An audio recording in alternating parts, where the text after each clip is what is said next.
Buenos días, hermanos. Un privilegio grande saludarles para iniciar el culto a nuestro Dios, el único digno de alabanza y de adoración. Desde nuestros hogares le rendimos tributo.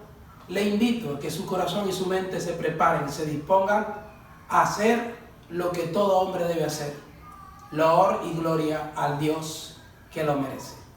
Oremos. Padre Santo, muchas gracias por darnos el privilegio de vivir y por conocerte, por manifestarte a nosotros a través de tu palabra. Gracias por hacer lo necesario para salvarnos, enviar a tu Hijo Jesucristo a morir en Calvario, por el Espíritu Santo que nos convenció de pecado, justicia y juicio. Y gracias, Dios, porque hoy podemos rendirte el tributo en libertad de todo corazón. Oramos que tomes el control de quienes vamos a participar. Oramos, Señor, de que los hermanos en sus hogares asimismo sean dóciles y sensibles a la dirección del Espíritu Santo.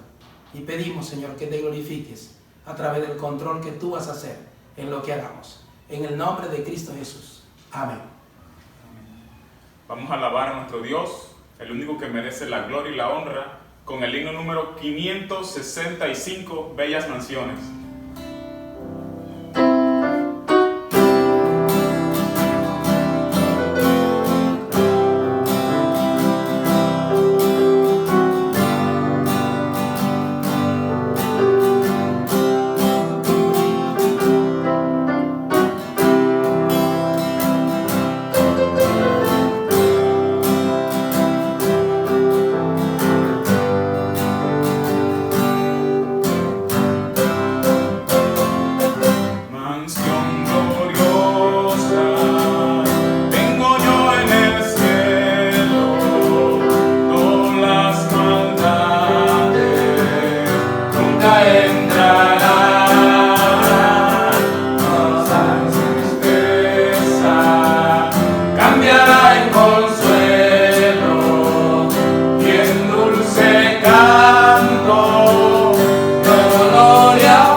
En la mansión do Cristo está, en sus signarios, himno número 567.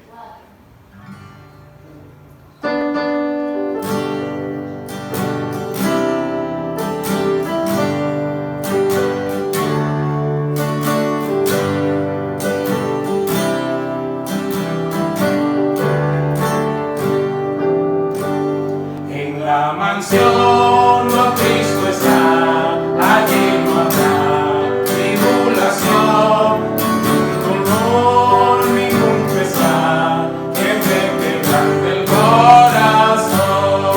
Allí no habrá tribulación, ningún pesar, ningún dolor, feliz será mi corazón en la presencia del Señor.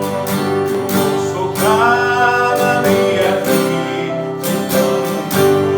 y gran amor, pero es mejor estar allí en la presencia del Señor. Allí no habrá tribulación, ningún pesar, ningún dolor, feliz será mi corazón en la presencia del Señor. En tu amor encontraré en el Señor, en su mansión, perfecta paz allí tendré con mi Jesús en comunión. Allí no habrá tribulación, ningún pesar, ningún dolor, feliz será mi corazón en la presencia del Señor. Entonces yo gozaré de toda la felicidad y ya con Cristo estaré por toda la eternidad. Aquí no habrá tribulación, ningún pesar, ningún dolor, feliz será mi corazón en la presencia del Señor.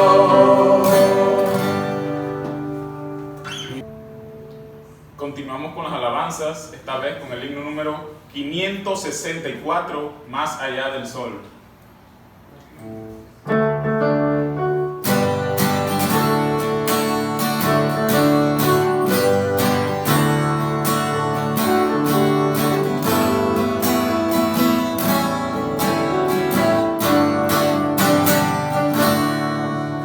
Esta vida tengo riqueza, sé que allá en la gloria tengo la mansión,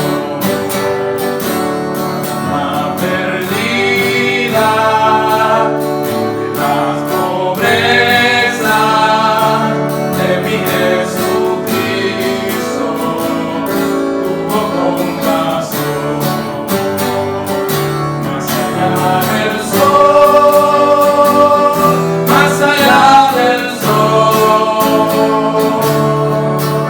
yo tengo un hogar, hogar, bello hogar, más allá del sol, más allá del sol, más allá del sol. Yo tengo un hogar, hogar, bello hogar, más allá del sol. Así por el mundo voy caminando, de pruebas rodeado y de tentación. Pero a mi lado viene consolando mi bendito Cristo en la turbación. Más allá del sol, más allá del sol,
tengo que temer.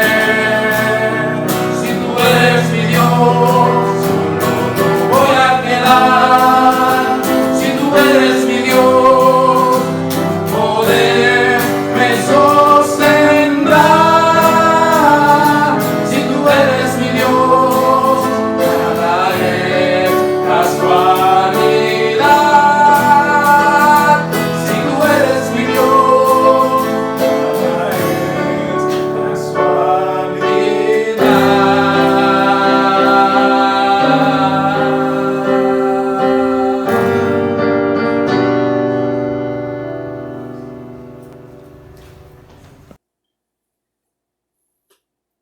¿Qué tal, mis hermanos y amigos? Otra vez nos volvemos a conectar y gracias a Dios por la oportunidad que nos da. Como siempre, es mi deseo que Dios esté fortaleciéndole a cada uno en estos tiempos para soportar las cosas que se están dando. Voy a leer en la palabra de Dios en la segunda carta a los Corintios, en el capítulo 1, los versículos 3 al 5. Bendito sea Dios y Padre de nuestro Señor Jesucristo, Padre de misericordias y Dios de toda consolación, el cual nos consuela en todas nuestras tribulaciones, para que podamos también nosotros consolar a los que están en cualquier tribulación, por medio de la consolación con que nosotros somos consolados por Dios. Porque de la manera que abundan en nosotros las aflicciones de Cristo, así abundan también por el mismo Cristo nuestra consolación. Para el día de hoy, basados en este texto, vamos a hablar acerca de lo que es el proceso de Dios en la consolación de sus hijos. Y lo vamos a ver en 4 aspectos. El primero de ellos es la identificación de Dios como el Dios de toda consolación. En segundo lugar, vamos a hablar acerca de la consolación de Dios como algo que permanece, o es algo permanente en medio de la tribulación. Y en tercer lugar, vamos a hablar acerca de la consolación de Dios como algo que genera consolación en el creyente y a través del creyente. Y en último lugar, el nivel de consolación de Dios para los suyos es proporcional al nivel de aflicción que trae el hacer la voluntad de Dios. Para el Hijo de Dios hay padecimientos por causa de la justicia y hay padecimientos por causa del pecado. Naturalmente Dios consuela a los suyos en medio de la tribulación por causa de la justicia. El apóstol Pablo experimentó muchas aflicciones como apóstol, en su mayor parte por causa de la justicia. Y eso es lo que vemos en el Nuevo Testamento. Para Pablo, tanto las aflicciones como la consolación están en el plan de Dios para cada uno de sus hijos. Entonces, en primer lugar, la identificación de Dios como el Dios de toda consolación. Eso es lo que vemos en el versículo 3. Y vamos a desarrollarlo en 3 aspectos. Las primeras 2 palabras, bendito sea. Ahí lo que vemos es una bendición expresada por su posición. Bendito sea Él. Después viene la frase, el Dios y Padre de nuestro Señor Jesucristo. Y aquí lo que vemos es un reconocimiento de su posición actual. Dios y Padre de Jesucristo. La posición actual. Así como los judíos le reconocían como el Dios de Abraham, Isaac y Jacob en el Antiguo Testamento. En el Nuevo Testamento el apóstol Pablo dice el Dios y Padre de nuestro Señor Jesucristo. El tercer aspecto, y es lo que dice la última parte del versículo, Padre de misericordias y Dios de toda consolación. Aquí lo que vemos es la identificación de su carácter bondadoso, manifiesto en las tribulaciones. Padre de misericordia, Dios de toda consolación. Padre de misericordia, Padre es el que engendra o de donde procede una progenie, el jefe de una familia. El término que se usa aquí para misericordia es uno de los términos que hace referencia a la exteriorización de la compasión ante una necesidad, ante un necesitado, ante una calamidad de alguien. Después dice Dios de toda consolación. No vamos a definir a Dios. No tenemos cómo hacerlo, pero vamos a decir que Dios es el eterno todopoderoso que gobierna por ser dueño y señor y de donde proceden todas las cosas. Ahora, cuando pensamos en consolación, también es un término bastante difícil para traducir, pero literalmente lo que indica es el estar al lado, el estar llamado al lado de alguien para favorecerle de alguna manera. Estar al lado de alguien para favorecerle de alguna manera. Alguien que está llamado para estar al lado de alguien para favorecerle.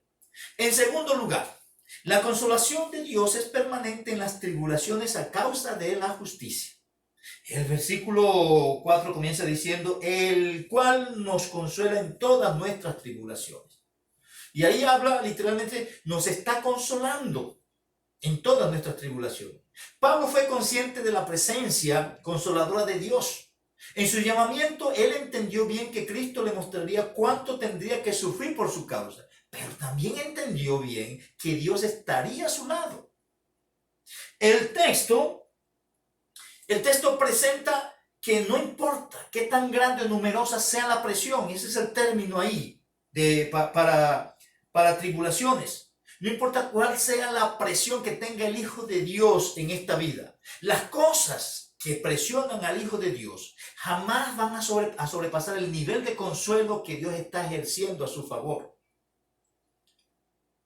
En tercer lugar, la consolación de Dios genera consolación en el creyente y a través del creyente. Lo que dice después la última parte del versículo 4, para que podamos también nosotros consolar a los que están en cualquier tribulación por medio de la consolación con que nosotros somos consolados por Dios. Y esto lo vamos a ver en dos aspectos. La primera parte, ahí, es que hay capacitación para la consolación en cada consolación que uno recibe.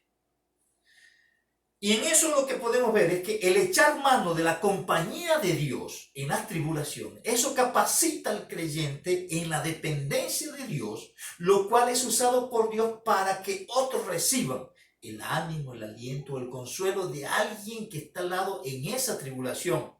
Pero ¿cómo? Esa compañía, a través de esa compañía, esa persona va a experimentar la consolación divina que ya Él operó en mí por su compañía en mí, y a él ir a acompañar al otro, eso va a comunicarse. La idea es que el experimentar la presencia, la compañía o la cercanía de Dios en medio de presiones del diario vivir, eso nos lleva a acercarnos a los demás en presiones semejantes y ser de apoyo para ellos en esos momentos. La segunda parte del versículo, de esa parte, lo que dice es por medio de la consolación con que nosotros somos consolados por Dios, o estamos siendo consolados por Dios. Entonces ahí se habla de la consolación presente, que es el medio de Dios para consolar a otros creyentes. Entonces, Pablo dice que el medio, el canal para consolar a otros es el consuelo, la consolación con la cual ellos mismos, Pablo y sus compañeros, estaban experimentando de parte de Dios. Es decir, que cuando en realidad se consuela a otra persona, es porque en esos momentos se está siendo consolado por Dios. Y es esa consolación de parte de Dios que estamos recibiendo la que va a consolar al otro. Porque el texto lo que dice es que por medio de la consolación con que nosotros somos consolados o estamos siendo consolados por Dios. Si no se está experimentando consuelo de parte de Dios en medio de cosas que presionan y atribulan a uno, no hay capacitación para ser un canal a través del cual Dios consuele a otro, ya que el consuelo a otro viene a través de eso, de estar experimentando el consuelo mismo de Dios en nosotros. Aquí el consuelo al otro no es el resultado de algo que se propone la persona hacer. No es el resultado de una serie de palabras, de consejos o frases de ánimo que uno puede darlas. En este punto no se trata de la experiencia que alguien tuvo en un momento dado y que lo superó o algo así. No se trata de que ya nosotros pasamos por esa experiencia y podemos hablar con autoridad de ello. No. Es posible pasar por muchas experiencias traumáticas y dolorosas sin experimentar el consuelo de Dios. Hay cosas por las cuales solo pasamos, las sufrimos y sobrevivimos a ellas. A veces esa experiencia aún puede que la recordemos y a veces recordamos con angustia y resentimiento, precisamente por no haber experimentado el consuelo de Dios cuando se dieron esas cosas. Cuando se pasa por una experiencia dolorosa y traumática y se experimenta la consolación de Dios en el proceso, el creyente puede acordarse de esas cosas y experimentar esa sensación de consuelo divino que experimentó en ese momento cuando se dieron los eventos. Él no va a evidenciar resentimiento ni angustia, sino tranquilidad. Y puede hablar con tranquilidad de esas cosas, sin expresar como muchas veces hacemos. Eso yo no se lo recomiendo a nadie. Miren, la sola frase indica que uno no experimentó consuelo de Dios cuando pasó por ese momento, aunque Él estaba ahí dándolo. Si paso por esas experiencias, así dolorosas, traumáticas, y aun cuando yo me acuerdo de eso, lloro. O si alguien me recuerda, lloro. O me despierto alterado en la noche y me turbo en esas cosas. Lo que quiere decir es que yo sobreviví a ese evento, pero no capté la compañía que en esos momentos estaba ejerciendo Dios a mi lado y dándome consuelo. El énfasis aquí es que se pasa por la experiencia, sí se pasa por la experiencia, pero se mantiene en ese proceso una tranquilidad de espíritu a pesar de la tristeza o el dolor físico que acompañan esa situación de vida. Y que aun cuando uno se acuerda de esas cosas, uno le agradece a Dios que lo haya hecho a uno ver y experimentar que Él estaba ahí al lado de uno, animándolo para seguir adelante. Y aunque en todas esas situaciones nosotros nos vamos a mantener orando a Él, porque es lo que Él dice, que sean conocidas vuestras peticiones. Es más, Cristo mismo en un momento Él dijo, Padre mío, si es posible, pasa de mí esta copa, pero que no sea como yo quiero, sino como tú. Y eso es lo que leemos en Mateo capítulo 26, versículo 39. En cuarto lugar, el nivel de consolación de Dios para los suyos es proporcional al nivel de aflicción que trae el hacer la voluntad de Dios. Aquí se habla de la aflicción y es algo que se sufre una adversidad, un dolor.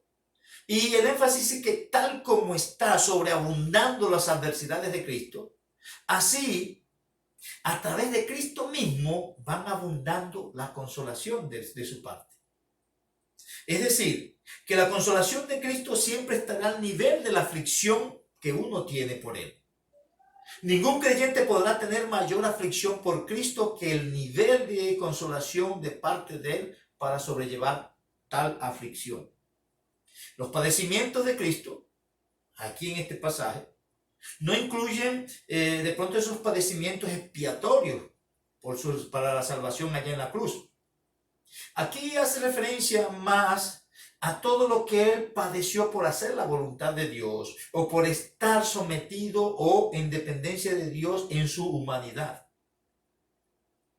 En ese sentido, en los creyentes está el consuelo necesario de parte de Cristo para enfrentar, como Él lo hizo, cualquier situación de sufrimiento. Lo que Cristo enfrentó en su vida, el creyente puede enfrentarlo. Los recursos divinos están en el creyente para que así sea. El asunto es echar mano de ellos como Cristo lo hizo. Nosotros vemos que Cristo anduvo bajo el control del Espíritu Santo y por eso Él fue tentado en todo, pero sin pecado. Cristo tenía información de la palabra de Dios y todo lo que iba a enfrentar lo enfrentaba con base a las Escrituras. Y Él decía, el hacer tu voluntad me ha agradado. En el contexto de la oración, Él oraba. Muchas veces, solo y acompañado. En situaciones que estaban ya al límite de muchas cosas, Él huía. Él se escapaba muchas veces. En todo caso, Cristo usó la salida que ha dicho Dios en su palabra, que hay ante cualquier tentación, porque dice que Él dará juntamente con la tentación la salida para poder resistir. Miren que al final, Cristo murió entendiendo que ese era el plan de Dios y ese era el tiempo preciso para morir. Aunque Él podía pedir legiones de ángeles para defenderse de lo que tenían tramado los judíos. Pero Él lo que hizo fue que reconoció y asumió como parte del plan de Dios y dijo, ha llegado mi hora. En el creyente hay sufrimientos de Cristo o por causa de la justicia y sufrimientos a causa del pecado. Los sufrimientos de Cristo por causa de la justicia que abundan en el creyente son todos esos sufrimientos producto de estar sometidos a lo que Dios dice, sin desvío de su voluntad y a pesar de las consecuencias. Debemos reconocer que la mayoría de los sufrimientos del creyente en nuestro medio son por causa del pecado. Y es en ese contexto donde nosotros no podemos esperar una consolación de Cristo, porque ella abunda es cuando está abundando los sufrimientos a causa de Él. Es bueno, entonces, en ese sentido, analizar si los sufrimientos que padecemos son producto de estar haciendo lo que Dios aprueba según su palabra. Si ese es el caso, el consuelo se experimentará naturalmente, porque el texto dice que como abundan los sufrimientos de Cristo, por el mismo Cristo abundan también nuestra consolación.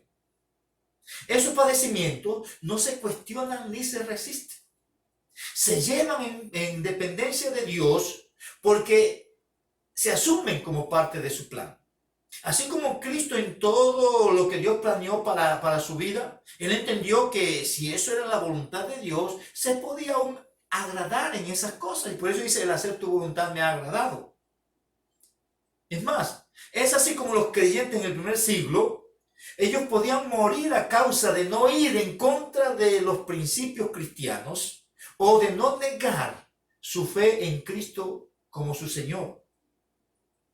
Ellos preferían morir. Es más, morían alabando a Dios como evidenciando tener privilegio de morir por causa de Cristo. Como lo dice Pablo a los Filipenses en el capítulo 1, versículo 29. Se os ha concedido no solo que creáis en Él, sino que padezcáis por Él. La verdad es que en dependencia real de Dios, el creyente no solo está en capacidad de padecer cosas sencillas como las burlas por identificarse como hijo de Dios en ciertos círculos, sino que en dependencia real de Dios, el creyente puede llegar hasta padecer la muerte con tal de no ir en contra de Dios y de su palabra. Dios no da consuelo al creyente en sufrimientos por causa del pecado.